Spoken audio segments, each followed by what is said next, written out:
Sapi mulai mengikuti mobil yang membawa laporan kesehatan dari penjara. Dia memperhitungkan waktu ketika mobil itu berhenti dan jarak dari penjara. Kabar buruk menghampiri ketika para penyerang nakul akan bebas dari sel isolasi dalam 3 hari. Hal itu membuat Sapi menyadari bahwa dia hanya punya waktu 3 hari untuk melaksanakan rencananya. Sapi bertindak cepat dengan mencari laporan medis suaminya dan memotret yang nantinya akan dibuat laporan palsu. Sapi tidak punya pilihan lain untuk mendapatkan uang dalam waktu 3 hari.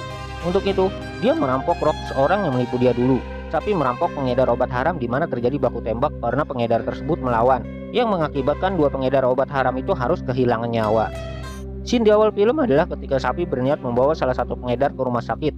Namun, dia harus kehilangan nyawa dalam perjalanan.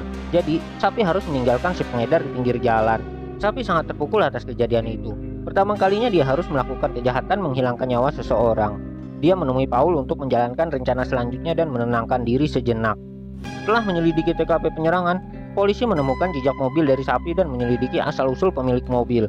Sapi kembali mematangkan rencananya dengan trial kemana dia harus berlari nantinya dan langkah yang diambil ketika mendapat hambatan.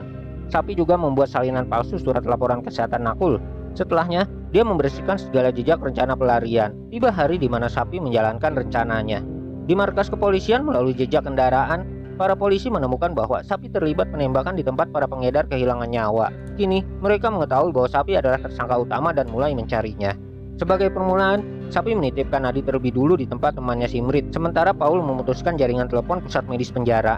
Dalam perjalanan ke penjara, Sapi berhasil menyelinap ke mobil tim medis dan mengganti laporan nakul dengan laporan palsu yang mengatakan nakul perlu dirawat di rumah sakit. Pihak penjara kemudian mengirim nakul ke rumah sakit karena mengira dia dalam kondisi kesehatan yang buruk. Sementara itu, Ayesha dan jajarannya sudah mencari Sapi di kediamannya yang terlihat kosong tidak berpenghuni. Mengetahui nakul dibawa ke rumah sakit, pada waktu itu Ayesha segera menuju rumah sakit. Dia tahu bahwa Sapi merencanakan pelarian kepada nakul.